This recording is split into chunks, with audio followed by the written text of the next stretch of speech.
Bonjour et bienvenue à cette nouvelle édition de l'Érable en bref. Mon nom est Amélie Lamontagne. Je vous présente la deuxième partie de l'activité Art en mouvement des Sentiers Art et Nature des Appalaches, le SANA. Art en mouvement est un événement de création land art qui a eu lieu entre vendredi le 30 septembre et dimanche le 2 octobre 2022.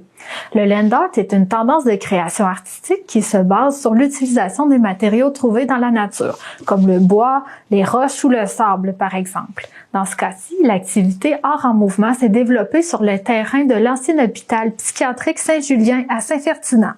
Ce sont 5 équipes de créateurs professionnels qui ont été sélectionnées pour participer. Chaque équipe a été invitée à créer une œuvre sur place dans un sentier aménagé en forme de labyrinthe, sur le rocher qui domine les sentiers Art et Nature des Appalaches. Mercredi passé, la TVCE vous a présenté le début de l'activité, soit vendredi le 30 septembre. Aujourd'hui, on vous présentera le résultat final de la création des artistes, qui est disponible depuis le 2 octobre dans le SANA. Nous ferons un résumé du contexte de l'activité et partagerons de nouveaux témoignages du public, artistes et visiteurs, qui vous donneront leurs impressions sur le travail fini. Nous nous retrouvons aujourd'hui dans les sentiers Art et Nature des Appalaches à Saint-Ferdinand, plus connu comme SANA, pour l'événement Art en mouvement. Art en mouvement prend lieu pendant la fin de semaine du 29 septembre jusqu'au 2 octobre. 5 équipes d'artistes se présentent sur place pour créer des œuvres d'art. Nous allons vous accompagner tout au long du processus créatif de ces 5 équipes de créateurs et créatrices dans plusieurs domaines des arts.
Est-ce que vous pouvez nous parler plus sur l'histoire des sentiers Art et Nature des Appalaches à Saint-Ferdinand?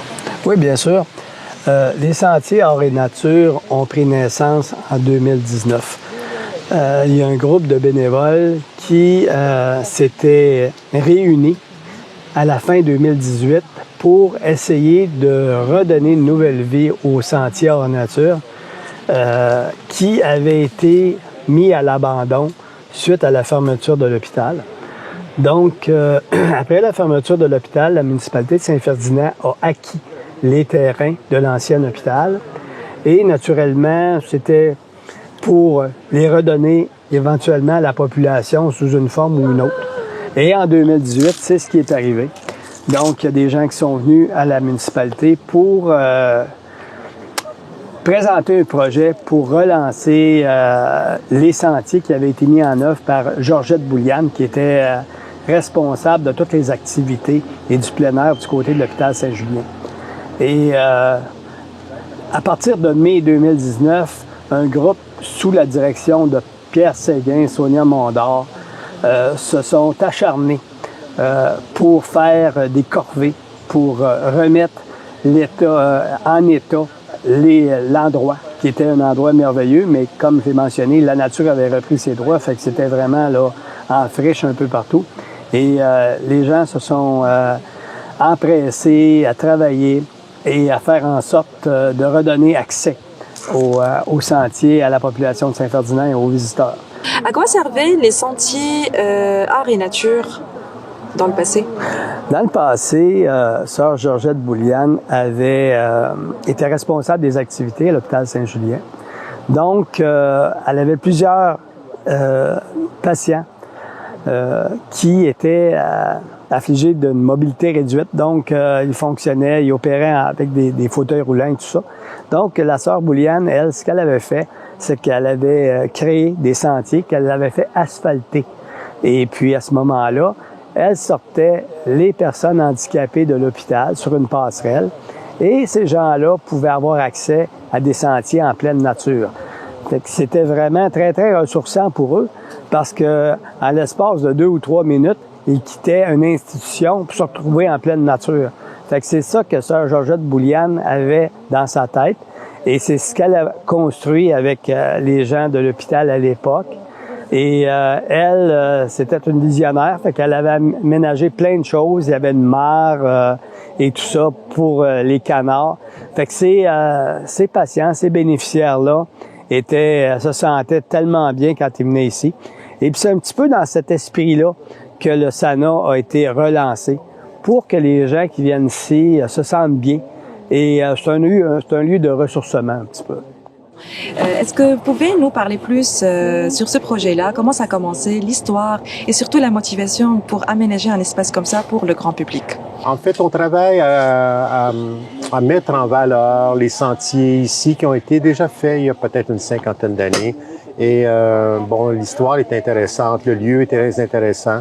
Et on voulait redonner un peu à la population aussi le goût de venir marcher ici. Et puis, c'est lié à toute cette histoire avec l'hôpital. Et puis, la santé mentale, puis c'est de mise aujourd'hui de penser que quand tu vas te promener dans la nature, ça fait du bien. Et on le voit par tous les gens qui l'utilisent maintenant, les sentiers. Et pour nous, faire les sentiers, redonner la vie aux sentiers, c'était une chose.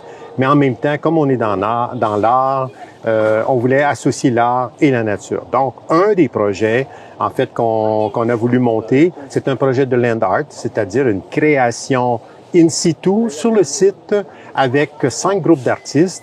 Et puis, on l'a nommé Art en mouvement. Donc, ça bouge et puis c'est sous la thématique des portes, c'est-à-dire les portes qu'on a ouvertes pour sortir les gens de la maladie mentale et puis les faire promener dans la nature. Et puis ça fait du bien. Et donc, on a fait un appel d'offres et puis il y a plusieurs groupes d'artistes qui ont appliqué. On a choisi 5 groupes d'artistes qui viennent un peu partout au Québec. Et pour nous, c'est une occasion extraordinaire, à la fois de voir travailler les artistes, mais en même temps d'associer nos bénévoles avec les artistes, de manger ensemble, de travailler ensemble. Est-ce que vous pouvez nous parler de votre parcours et de votre rôle aussi au sein du SANA? C'est des gens qui nous ont approchés, des gens qui sont du Lac-William, de Saint-Ferdinand. Et puis, ils voulaient qu'on se joigne à eux, mais en même temps, ils voulaient avoir une expertise que nous, on avait. Et cette expertise-là vient du fait qu'on a réalisé des jardins dans toute notre vie et partout dans le monde. Est-ce que vous pouvez nous expliquer davantage sur la thématique choisie pour la première version de l'événement Art en mouvement? Oui. Alors, on s'est inspiré du mouvement Land Art qu'on a adapté. Pour nous, le Land Art, c'est habituellement des œuvres éphémères où les artistes sont invités à créer selon leur bon vouloir, selon leur inspiration. Nous, on voulait créer un événement Land Art, donc un événement de création en nature, avec des matériaux naturels, mais on a imposé un thème sur l'œuvre des sentiers Art et Nature qui nous viennent de Sœur Bouliane. On a posé le thème des portes qui sont des passages, des accès à un autre état, des moyens d'accéder à un autre état. Et notre première œuvre ici, avec Pierre et Sonia, s'appelle Rituel de passage. Nous voyons que vous êtes en pleine création de votre œuvre. Est-ce que vous pouvez nous expliquer sur le choix de votre œuvre que vous avez décidé de créer, surtout en lien avec l'histoire de cet endroit?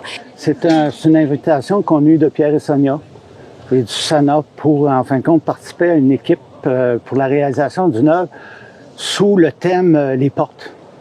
Mais aussi avec le sous-thème de l'hôpital qui existait avant, qui réunissait une communauté d'orphelins, mais aussi de personnes handicapées mentalement. On connaît un petit peu l'histoire ici, c'est que ça a été un choix politique dans ce temps-là où ils ont réuni les deux communautés. Donc, je me suis mis à réfléchir sur comment exprimer de la meilleure façon cette intégration-là. De la différence entre des enfants, entre guillemets, qui sont normales et des enfants qui ont une problématique de santé mentale. Puis moi, j'ai un passé au niveau de la foresterie, les insectes maladies, les maladies des arbres. J'ai dit, un des moyens pour exprimer le mieux toute cette dimension-là de la maladie mentale, les champignons de Carie, les défauts de bois. Tu sais, un arbre, à un moment donné, quand c'est blessé, ça va faire comme une espèce de calque là, pour se renforcer. Puis je trouvais que c'était un matériel qui permettait d'exprimer, là, il y a un terme pour ça, la résilience. Tu sais, comment est-ce qu'on réussit à passer à travers les épreuves? Une œuvre, tu sais, une œuvre qui va être... qui va s'exprimer de façon différente pour chaque personne, parce que chaque personne va avoir un personnage, puis ce personnage-là va dire quelque chose de différent pour chaque personne.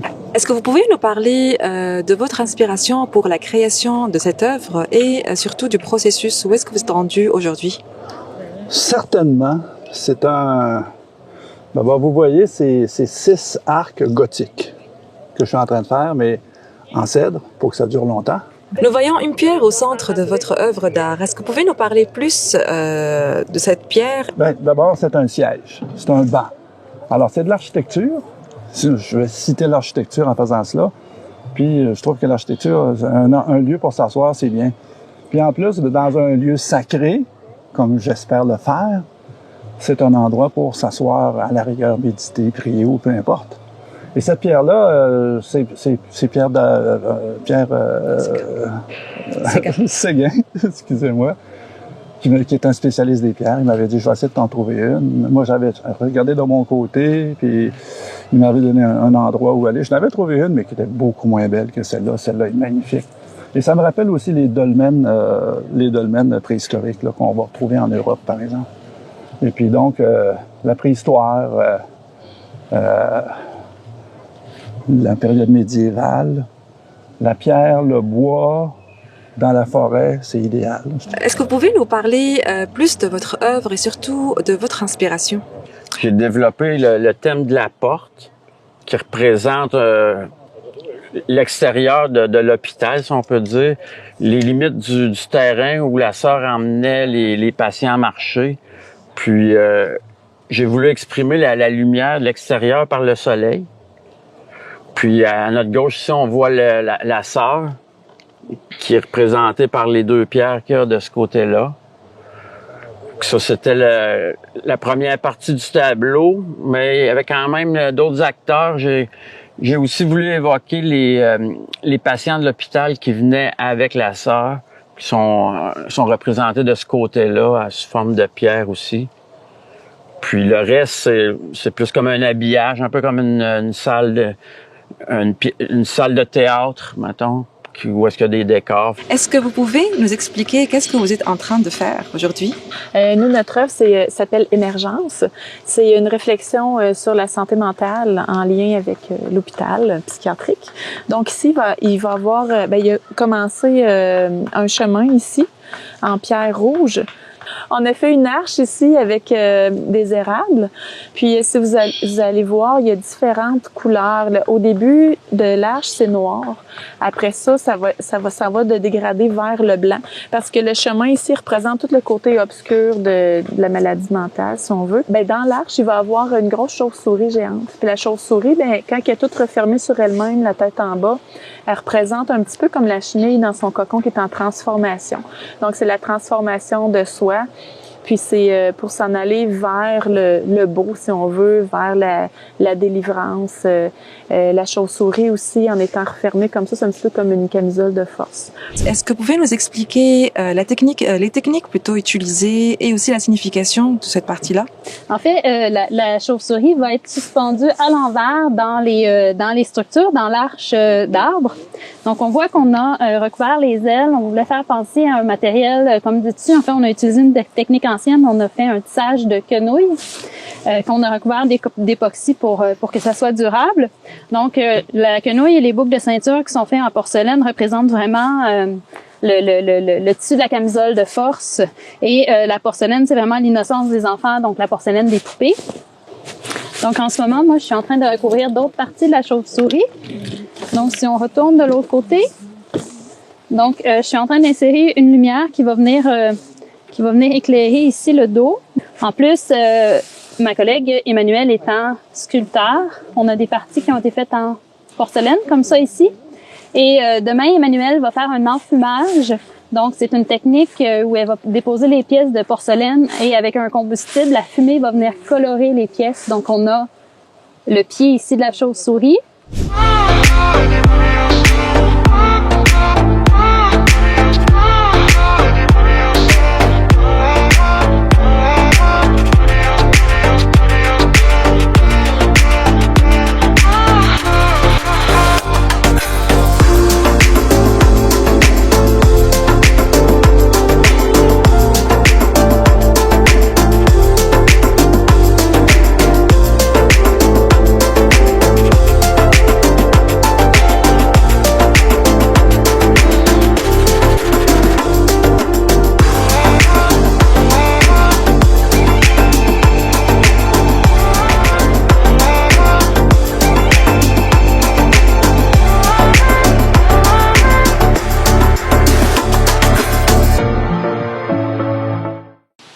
Aujourd'hui, c'est la dernière journée de l'activité Art en mouvement à Saint-Ferdinand. Avec la visite du public, les artistes land art nous expliqueront le résultat final de leurs œuvres.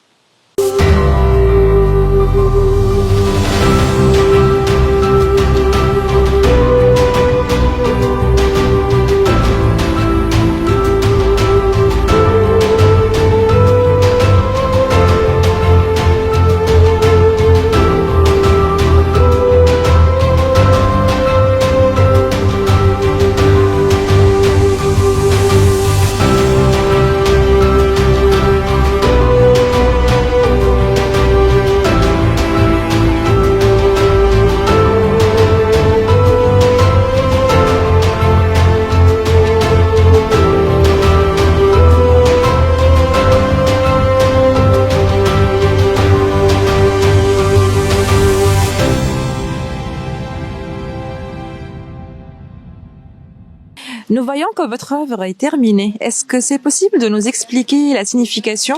Dans la thématique qu'on devait développer, il y avait le portail qu'on devait intégrer à notre œuvre. On voit le portail ici que j'ai réalisé qui est un portail double, si on veut.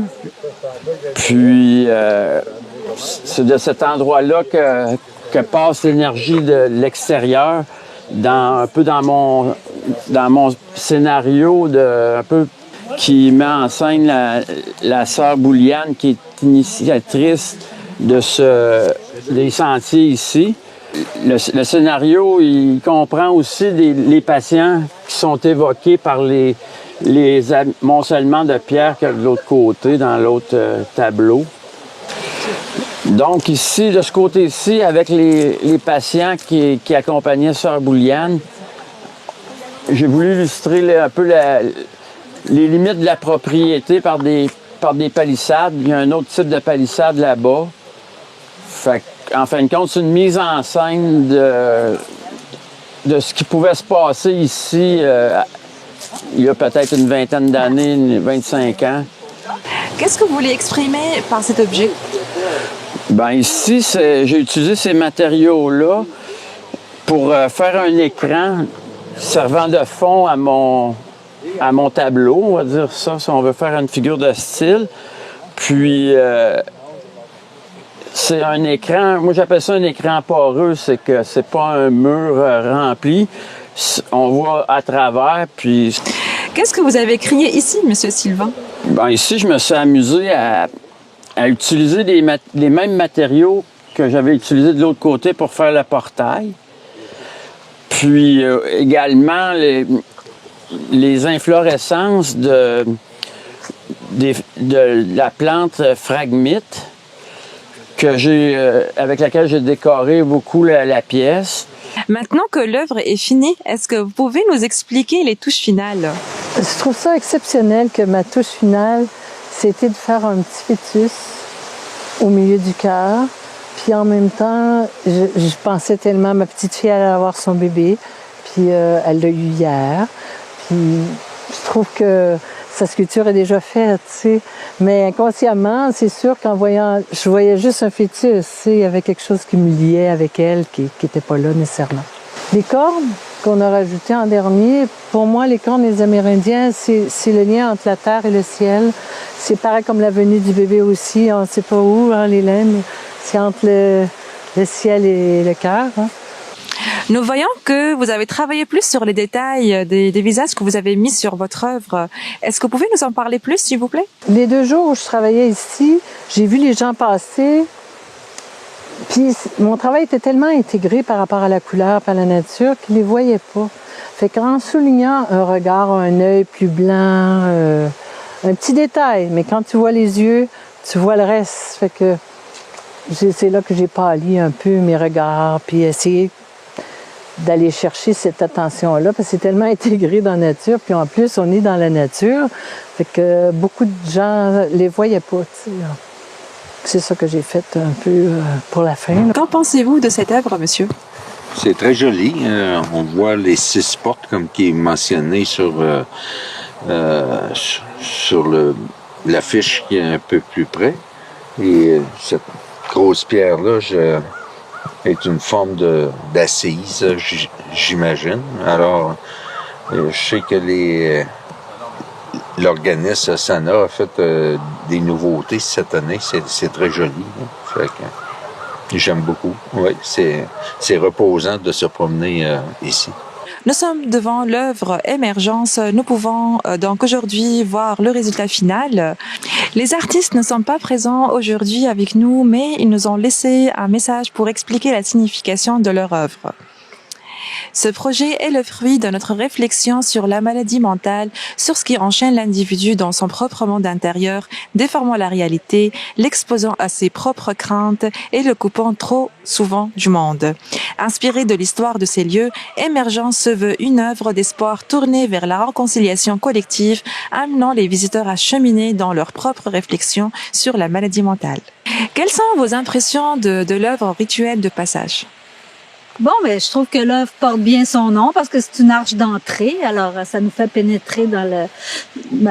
faut dire qu'on a déjà pénétré dans le circuit, là, mais c'est intéressant de voir que l'utilisation de la nature, de toutes les fruits qu'on voit différemment parce que d'habitude, on les voit dans l'arbre de ce qu'il est. Puis, c'est très bien fait, c'est beau, ça utilise les couleurs en plus, le gris, le blanc, le noir, le rouge, c'est complet. Comment vous trouvez les œuvres qui ont été créées ici sur place, sur les sentiers Art et Nature des Appalaches? Moi, je suis né à Black Lake, puis j'ai grandi sur une ferme qui maintenant ça s'appelle le Pouce, là, le restaurant, mais j'ai passé 18 ans là-bas. Puis le lac William, ici, je le connais par cœur, mais c'est un endroit magnifique. Moi, je suis des amis là, que je viens de présenter là-bas tout à l'heure, là. leur faire découvrir la place. Puis là, on a dit, ben écoutez, il y a un symposium qui se passe là. Et puis on s'est dit, bon, ben, on va aller voir qu'est-ce qui se passe là-bas. Ben, moi, j'ai des amis, le jeune sculpteur, le sculpteur qui est là-bas aussi. Puis d'abord, mes sources avec le monde des arts, il est très fort, là. Alors, ben, je trouve que c'est très beau. Puis surtout que quand on voit toutes les œuvres qui sont alentour, on voit actuellement, c'est comme si ça avait comme un arbre qui pousse dans un endroit spécifique, là.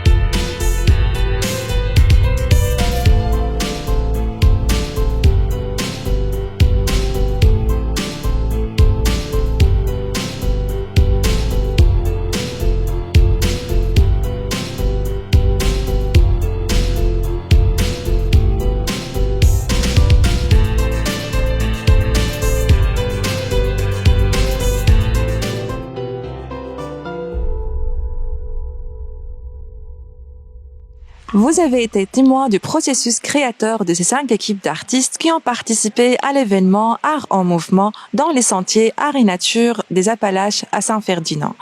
Les artistes ont exploité plusieurs techniques et aussi des matériaux pour créer des œuvres d'art sur place pendant 4 jours jusqu'au 2 octobre 2022. Et vous avez été capable de visiter le site sans vous déplacer grâce à notre équipe sur place. Pour la TVCI, Abir Benghazi.